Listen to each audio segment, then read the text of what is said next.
أما بعد فأعوذ بالله من الشيطان الرجيم بسم الله الرحمن الرحيم قل لن يصيبنا إلا ما كتب الله لنا هو مولانا وعلى الله فليتوكل المؤمنون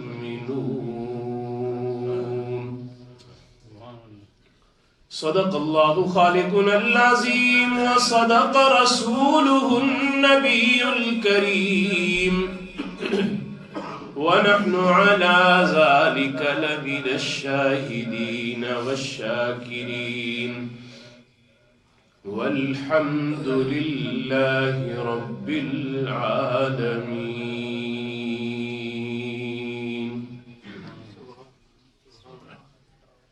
کافر ہے تو شمشیر پہ کرتا ہے بھروسہ، کافر ہے تو شمشیر پہ کرتا ہے بھروسہ، مومن ہے تو بے تیغ بھی لڑتا ہے سپاہی. کافر ہے تو شمشیر پہ کرتا ہے بھروسہ، مومن ہے تو بے تیغ بھی لڑتا ہے سپاہی. کافر ہے تو تابع تقدیر مسلمان کا، کافر ہے تو تابع تقدیر مسلمان کا، مومن ہے تو آپ ہے تقدیر الہی. سب حضرات عقیدت اور محبت کے ساتھ نماز والا درود پاک پڑھیں. اللهم صل على محمد وعلى آل محمد كما صليت على إبراهيم وعلى آل إبراهيم إنك حميد مجيد. اللهم بارك على محمد وعلى آل محمد كما باركت على إبراهيم وعلى آل إبراهيم إنك حميد مجيد. گرامی قدر سامعین، معزز حاضرین، بزرگوں، دوستوں اور نوجوان ساتھیوں، رب العالمین نے 3 عالم پیدا فرمائے ہیں. ایک عالم وہ ہے جس عالم میں خوشی ہی خوشی ہے، جہاں غم کا کوئی گزر نہیں، جہاں رنج کا کوئی گزر نہیں، جہاں تکلیف کا کوئی گزر نہیں، وہ عالم جنت ہے. اور ایک عالم وہ ہے جس عالم میں غم ہی غم ہے، تکلیف ہی تکلیف ہے، پریشانی ہی پریشانی ہے، جہاں راحت کا کوئی گزر نہیں، وہ عالم جہنم ہے، عالم دوزخ ہے. اور ایک عالم وہ ہے جہاں خوشی بھی ہے، جہاں غم بھی ہے، جہاں رنج بھی ہے، جہاں راحت بھی ہے، جہاں سکون بھی ہے، جہاں بے سکونی بھی ہے، جہاں اطمینان بھی ہے اور جہاں پہ اطمینان کے بغیر بھی لوگ نظر آتے ہیں. اس میں اور یہ کون سا عالم ہے؟ یہ عالم دنیا ہے کہ اس عالم دنیا کے اندر رنج بھی ہے، راحت بھی ہے، خوشیاں اور غم ساتھ ساتھ چلتے ہیں. اب ان سارے حالات کے اندر انسان اپنی زندگی کے شب و روز گزارتے ہوئے کس طرح سے اپنی زندگی کو گزارے، کس نہج پر گزارے کہ یہ انسان اپنے اللہ کے پسندیدہ بندوں کے اندر شامل ہو جائے. تو اللہ کے پیارے حبیب علیہ السلام نے ایک خوبصورت نصیحت جو اپنے صحابہ کرام کو کی تھی، میں نے گزشتہ جمعہ حدیث مبارکہ کا پہلا حصہ آپ کے سامنے عرض کیا تھا کہ میرے محبوب علیہ السلام نے ارشاد فرمایا کہ کون ہے تم میں سے جو میں 5 باتیں تمہیں بتاتا ہوں، انہیں سنیں، ان کو یاد کرے اور ان پر عمل کر کے لوگوں سے ان پر عمل کروائے۔ تو فوراً حضرت ابو ہریرہ رضی اللہ تعالیٰ عنہ بازی لے گئے اور کھڑے ہو کر کہا یا رسول اللہ میں ہوں، اس حدیث مبارکہ کو سنوں گا بھی، یاد بھی کروں گا اور لوگوں سے اس پر عمل کروانے کی کوشش بھی کروں گا۔ تو میرے محبوب علیہ السلام نے جو پہلا جملہ ارشاد فرمایا وہ تھا اتق المحارم تکن اعبد الناس، کہ تم حرام چیزوں کو چھوڑ دو، تم سب سے بڑے عبادت گزار بن جاؤ گے۔ حرام دیکھنے سے آنکھیں بند کر لو، حرام سننے سے کان بند کر لو، حرام بولنے سے زبان بند کر لو، حرام کھانے سے منہ بند کر لو، تم اپنے آپ کو ہم سے روک لو، سب سے بڑے عبادت گزار بن جاؤ گے۔ اللہ کو زیادہ نفلوں کی، زیادہ روزوں کی، زیادہ حج زکوٰۃ کی اتنی طلب نہیں جتنی تمہارے ان چیزوں کی طلب ہے کہ تم اپنی زندگی سے حرام کو نکال دو۔ تو صحابہ کرام رضوان اللہ تعالی علیہ مجمعین ہر وقت صحبت نبوت سے فیض اٹھانے والے، وہ تو اس چاہت میں رہتے تھے کہ ہمیں پتہ چلے کہ کون سا ایسا عمل ہے جس سے ہم اللہ کے مقربین کے اندر شامل ہو سکتے ہیں۔ تو میرے محبوب نے جو دوسرا جملہ ارشاد فرمایا تھا وہ تھا، فرمایا وَأَرْضَ بِمَا قَسَمَ اللَّهُ لَكَ تَكُنْ أَغْنَى النَّاسِ، تم اللہ کی تقسیم پر راضی ہو جاؤ، تم سب سے بڑے غنی اور مالدار بن جاؤ۔ جو مالک نے تمہیں دیا ہے اس مالک کے دیے ہوئے پر رضامندی کا اعلان کر دو کہ مولا میں آپ کی تقسیم پر راضی ہوں۔ اور مالداری دل کے غنا کا نام ہے، کثرت، پیسے کی کثرت، دنیا کی کثرت، اسباب کی کثرت کا نام مالداری نہیں ہے کہ انسان کے پاس بڑا مال ہے، بڑی دولت ہے، ڈھیر لگا ہوا ہے، انبار لگا ہوا ہے، اس چیز کا نام مالداری نہیں ہے۔ مالداری ہے دل کے غنا کا نام، انسان کا دل مالدار ہو، یہ دل کا غنی ہو۔ انسان کے پاس اگرچہ کچھ نہیں ہے اسباب کے درجے میں، لیکن اس کا دل امیر ہے، دل کا غنی ہے، تو یہ آدمی امیر ہے۔ آپ کسی ریڑھی لگانے والے سے پوچھ لیں کہ بھائی کیسے گزر رہی ہے، وہ کہتا اللہ کا بڑا شکر ہے۔ جوتے گھانٹنے والے سے پوچھ لیں ہاں بھائی کیسے گزر رہی ہے، وہ کہتا جی اللہ کا بڑا شکر ہے۔ پھل بیچنے والے سے پوچھ لیں بھائی کیسے گزر رہی، کہتا جی اللہ کا بڑا شکر ہے۔ اور کسی ایسے آدمی سے پوچھ لیں جس کے 6 مکان اپنے ہیں، جس کے بچے دوسرے ممالک کے اندر پڑھ رہے ہیں، اور جس کے جناب بینک بیلنس اس کو شاید خود بھی معلوم نہ ہو کہ کتنا میرا بینک بیلنس ہے، اس سے پوچھے کہ جناب کیسی گزر رہی، وہ کہتا جی کاروباروں کے تو حالات ہی خراب ہو گئے، گزارا بھی نہیں ہوتا، یہ تو حالات ہی بڑے بدل گئے ہیں جی، بہت برا حال ہو گیا جی۔ انسان اپنے آپ کو، اپنے دل کو، اور اس کے ہاں کیا ہوتا ہے، سوال کا دروازہ کھلا ہوا ہے، وہ کبھی اس بینک سے لون لے رہا ہے، کبھی اس بینک سے لون لے رہا ہے، کبھی اس بینک کے دروازے پہ جا رہا ہے، کبھی اس کے پاس جا رہا ہے۔ اصل چیز غنا یہ نہیں ہے، غنا یہ ہے کہ تمہیں اللہ نے جو دیا ہے تم اپنے اللہ کے دیے ہوئے پر راضی ہو کر یہ کہو میرے مولا میں آپ کی تقسیم پہ راضی ہوں۔ در حقیقت انسان جو اپنے دل میں ایسی بات رکھتا ہے وہ اللہ کی تقسیم پر اعتراض کرتا ہے کہ میرے اللہ کو یہ نہیں کرنا چاہیے تھا جو اللہ نے کر دیا، اس کے پاس اتنا مال ہے تو کیوں ہے، اس کے بچے اتنے قابل ہیں تو کیوں ہے، اس کے پاس اتنا بڑا کاروبار ہے تو کیوں ہے۔ اب یہ چیز انسان جب کرتا ہے تو یہ در حقیقت اللہ کے فیصلے پر اعتراض کر رہا ہے کہ اللہ کو یہ نہیں کرنا چاہیے تھا۔ میرے بھائیو ایسا نہیں، اللہ یہ اپنے بندوں کو بتانا چاہتے ہیں کہ میرے بندو جو میں نے تمہیں دیا ہے اس پر خوش ہو جاؤ، اس پر راضی ہو جاؤ، تم اپنی زندگی کو انجوائے کرو گے، تم اپنی زندگی کے اندر اس زندگی کے مزے اٹھاؤ گے، لطف اٹھاؤ گے۔ جب انسان حسد کی آگ میں جلتا رہتا ہے، کبھی اس کے بارے میں کڑ رہا ہے، کبھی اس کے بارے میں کڑ رہا ہے، کبھی اس کے بارے میں کڑ رہا ہے، یہ اپنی آگ میں خود ہی جلتا رہتا ہے، پھر اس کو کسی اور کے جلانے کی ضرورت باقی ہی نہیں رہتی۔ میرے محبوب علیہ السلام نے اس کا خوبصورت جملہ ارشاد فرما دیا، فرمایا وَارْضَ بِمَا قَسَمَ اللَّهُ لَكَ، تم اللہ کی تقسیم پر راضی ہو جاؤ کہ میرے اللہ نے جو فیصلہ کیا ہے وہ بالکل ٹھیک کیا ہے، اور اس فیصلے کے اندر کسی طرح کا کوئی جھول نہیں۔ ایک آدمی کسی ڈاکٹر کے پاس جاتا ہے، 5-6 لاکھ روپیہ 10 لاکھ روپیہ اس کی فیس بھی ادا کرتا ہے، اس کے بعد وہ ڈاکٹر اس کو چیر پھاڑ کر رہا ہے، اس کے دل کا بائی پاس ہو رہا ہے، اس کے اوپر خرچہ ہو رہا ہے، اس کے اوپر اس کی تکلیف کے ساتھ اس کو کراہ رہا ہے، لیکن اس کے باوجود اس بندے کے دل میں ایک بار بھی یہ نہیں آتا کہ یہ ڈاکٹر میرا دشمن ہے۔ کیوں؟ اس لیے کہ اس نے فیس بھی دی ہوئی ہے،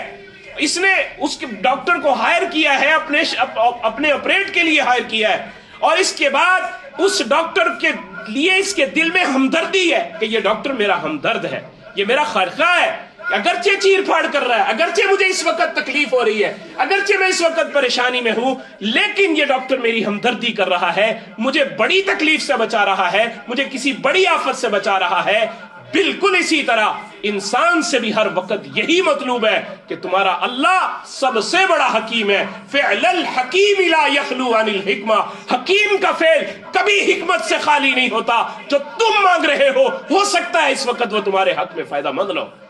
اللہ نے تمہیں اس سے بچا لیا ہے۔ تو اللہ رب العزت کی تقسیم پر راضی ہو جانا یہ سب سے بڑی مالداری ہے کہ انسان اپنے مالک کی تقسیم پر راضی ہو جائے۔ میرے مولا میں تیرے ہر فیصلے پر راضی ہوں اور تیرے ہر فیصلے کو دل و جان سے قبول کرتا ہوں۔ فرمایا یہی سب سے بڑی مالداری۔ حضرت ذی النورین مصری رحمہ اللہ سے کسی نے پوچھا حضرت کیسی گزر رہی ہے؟ فرمایا بڑے مزے میں گزر رہی ہے، بڑے مزے میں گزر رہی ہے، دنیا کا سارا نظام میری مرضی کے مطابق چل رہا ہے، کوئی کام میری مرضی کے خلاف نہیں چل رہا۔ تو وہ سوال کرنے والا بندہ پریشان ہو گیا، کہنے لگا حضرت یہ چیز تو انبیاء کو بھی حاصل نہیں ہوئی، یہ چیز تو بادشاہوں کو بھی میسر نہیں ہے کہ ان کی مزاج کے خلاف، ان کی طبیعت کے خلاف کوئی کام نہ ہو۔ بادشاہوں کی مزاج کے خلاف، انبیاء کی مزاج کے خلاف کام ہو جاتے ہیں، اس میں کوئی ایسی بڑی بات نہیں، اور آپ فرما رہے ہیں کہ ہر کام میری مرضی سے ہو رہا ہے، تو یہ کیسے ہے؟ تو حضرت ذی النورین مصری رحمۃ اللہ علیہ نے جملہ جو ارشاد فرمایا وہ دل کے کانوں سے سننے کے قابل ہے۔ فرمانے لگے کہ میں نے اپنی مرضی کو اپنے مالک کی مرضی میں فنا کر دیا ہے، میں نے اپنی مرضی کو اپنے مالک کی مرضی میں فنا کر دیا ہے۔ اب میرا مالک جو چاہتا ہے میں کہتا ہوں میں بھی وہی چاہتا ہوں، میں بھی وہی چاہتا ہوں، میرا اللہ جو چاہتا ہے میں بھی وہی چاہتا ہوں، جو میرے رب کی منشا ہے میری بھی وہی منشا ہے، گویا پوری دنیا کا نظام میری مرضی کے مطابق چل رہا ہے۔ یہ چیز جب انسان کے اندر آ جاتی ہے انسان بڑی سکون کی زندگی گزارتا ہے، بڑی، اور یہ اللہ کا ولی بن جاتا ہے، اس لیے کہ اس کو اللہ کے کسی فیصلے پر اعتراض نہیں ہوتا، اللہ کے کسی فیصلے پر یہ ہیل و حجت نہیں کرتا کہ یہ ایسا کیوں ہوا۔ میرے محبوب علیہ الصلوۃ والسلام نے ارشاد فرمایا اگر کا دروازہ بند کرو شیطان اس دروازے سے داخل ہوتا ہے، کہتا ہے نا اگر میں 5 منٹ پہلے آ جاتا تو ایسے نہ ہوتا، اگر میں یہ چیز نہ کھاتا مجھے بیماری نہ لگتی، اگر میں اس طرح نہ کرتا مجھے کاروبار میں گھاٹا نہ پڑتا۔ اور یہ تو کفار سوچتے ہیں، یہ تو غیر مسلم سوچتے ہیں، میرے محبوب نے منع فرمایا کہ یہ اگر کا دروازہ بند کرو، یہ اگر کے دروازے سے شیطان داخل ہوتا ہے اور تمہارے دل میں وسوسے ڈالتا ہے اور تمہارے دل میں یہ باتیں ڈالتا ہے کہ اگر تم یہ نہ کرتے تو ایسے ہو جاتا، اگر یہ نہ کرتے تو ایسے ہو جاتا۔ بھائی جتنا مرضی تم کر لیتے، جو میرے اللہ کو منظور تھا وہ ہو کر ہی رہنا تھا، اور اسی طرح ہوا ہے، کبھی اس کے اندر فرق نہیں ہو سکتا۔ لا تبدیل لکلمات اللہ، اللہ کے فیصلوں کے اندر تبدیلی نہیں ہوا کرتی،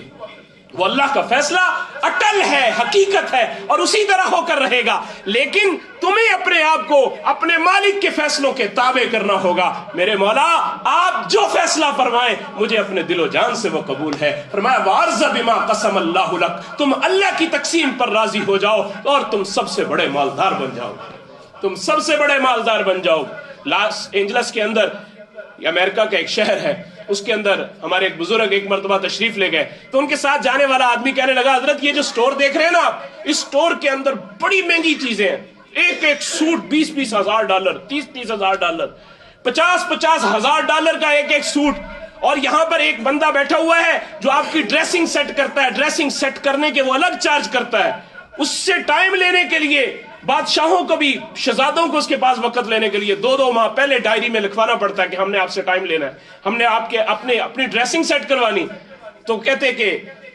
وہ ہم نے دیکھا وہ سٹور اتنا بڑا سٹور، اور تھوڑا سا اس سے آگے گئے تقریباً 2 کلومیٹر کے فاصلے پر، وہاں دیکھا کہ کچھ ایسے لوگ بھی جا رہے ہیں جنہوں نے صرف لوہے کی ٹرالیاں رکھی ہوئی ہیں اپنے پاس، اور ان کے اوپر لوہے کی ریڑھیوں کے اوپر 3 پیک اکٹھے کر رہے ہیں، اور ان 3 پیک کو اکٹھا کر کے شام کو انہی کو بیچتے ہیں، اور بیچ کر اس سے اپنی روٹی کھاتے ہیں، اپنا نظام اوقات چلاتے ہیں، اور اسی کے اندر ایک کمبل رکھا ہوا اس کو نیچے لیتے ہیں اور اسی کے اندر سو جاتے ہیں۔ فرمایا بتاؤ اگر کوئی آدمی ان لوگوں کی طرف دیکھے گا جو اس سٹور میں جا رہے ہیں تو وہ بے سکون ہو جائے گا، اور جب ان لوگوں کی طرف دیکھے گا جو ریڑھی کے اوپر 3 پیک اکٹھے کر رہے ہیں، اور ان کی طرف دیکھ کر اس کی زندگی کے اندر، اس کی طبیعت کے اندر شکر پیدا ہو جائے گا۔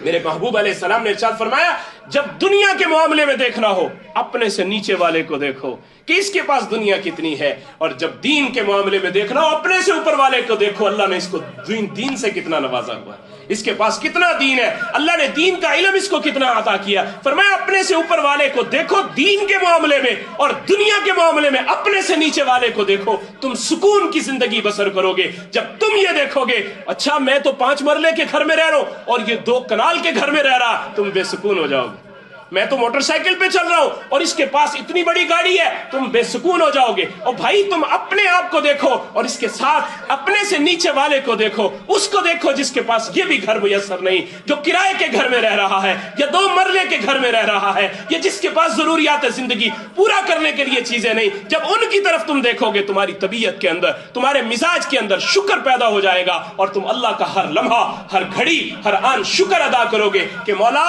میں تیری تقسیم پر راضی ہوں، میں تیرے کسی فیصلے پر کوئی اعتراض نہیں کرتا۔ جب انسان کے اندر یہ چیز آ جاتی ہے تو انسان اپنے اللہ کا ولی بن جاتا ہے۔ حضرت عروہ بن زبیر رضی اللہ تعالیٰ عنہ، ایک دن حضرت کی بیماری کی وجہ سے ڈاکٹروں نے ٹانگ کاٹ دی، اور اسی دن حضرت کے ایک بیٹے کا انتقال بھی ہو گیا۔ اب لوگ گھر میں افسوس کے لیے آ رہے ہیں کہ بہت افسوس ہوا کہ آپ کے ایک بیٹے کا انتقال ہو گیا، آپ کی ٹانگ بھی کاٹ دی گئی۔ تو حضرت عروہ بن زبیر رضی اللہ تعالیٰ عنہ اللہ کے محبوب نبی علیہ السلام کے صحابی تھے، صحبت نبوت سے فیض اٹھانے والے تھے، کہنے لگے میں اللہ کا کروڑ شکر ادا کرتا ہوں جس نے میری 4 اطراف تھی، 2 بازو 2 ٹانگیں تھی، لیکن صرف ایک ٹانگ کو کٹوایا ہے، 3 اطراف میری سلامت ہے، 2 بازو سلامت، 1 ٹانگ میری سلامت۔ میں اس اللہ کا شکر ادا کرتا ہوں۔ فرمایا میں اس اللہ کا شکر ادا کرتا ہوں، میرے 7 بیٹے تھے، اللہ نے صرف 1 بیٹے کو لیا ہے، اگر وہ 7 بیٹوں کو بھی لے لیتا تو میں کیا کر سکتا تھا۔ میں اس رب کے فیصلے پر راضی ہوں کہ میرے اللہ نے میری 3 اطراف کو سلامت رکھا، میرے 6 بیٹوں کو میرے پاس سلامت رکھا، میں اس لیے اس مالک کے فیصلوں کے اوپر رضامندی کا اعلان کرتا ہوں۔ میرے بھائیو یہ ہوتے ہیں اللہ کے ولی۔ جب یہ چیز انسان کے اندر پیدا ہو جاتی، انسان اپنے اندر جب یہ چیز پیدا کر لیتا ہے، اللہ اس کو اپنے ولیوں کی فہرست کے اندر شامل فرما دیتے ہیں۔ تو ولایت کا دروازہ بند نہیں ہوا، ولی آپ بھی بن سکتے ہیں، میں بھی بن سکتا ہوں، ولایت کا دروازہ کھلا ہوا ہے۔ ولی بننے کے لیے اللہ کے پیارے حبیب علیہ السلام کی حدیثوں پر عمل کرنا ضروری ہے، اللہ کے قرآن کی تعلیمات کو فالو کرنا ضروری ہے، اللہ کے محبوب نبی علیہ السلام کے بتائے ہوئے طرز زندگی کو اپنی زندگی میں اپلائی کرنا ضروری ہے۔ جب انسان اس چیز کے اندر لگ جاتا ہے کہ میرے اللہ کا کیا حکم ہے، میرے پیارے نبی کا کیا طریقہ ہے، میں اس کے مطابق اپنی زندگی کو گزاروں گا، انسان خوشی سے اپنی زندگی بسر کرتا ہے۔ اور جب انسان اپنے سے بڑوں کو دیکھے گا، اپنے سے اوپر والوں کو دیکھے گا، انسان بے سکون ہو جائے گا۔ ہم کیا کہتے ہیں جب ایمان لاتے ہیں تو ہم یہ کہتے ہیں آمنت باللہ، اے اللہ ہم ایمان لے آئے، آمنت باللہ وملائکتہ وکتبہ ورسلہ والیوم الآخر والقدر خیرہ وشرہ من اللہ تعالی والبعث بعد الموت، کہ اللہ میں ایمان لے آیا، آمنت باللہ وملائکتہ، میں تیرے فرشتوں پر ایمان لے آیا، میں تیری کتابوں پر ایمان لے آیا، اور میں آخرت کے دن پر ایمان لے آیا، اور میں تقدیر کے اچھا اور برا ہونا یہ تیری طرف سے ہے، میں اس بات پر ایمان لے آیا۔ ہم یہی چیزیں پڑھ کر تو مسلمان ہوتے ہیں، یہی چیزیں پڑھ کر تو ہم دائرہ اسلام میں داخل ہوتے ہیں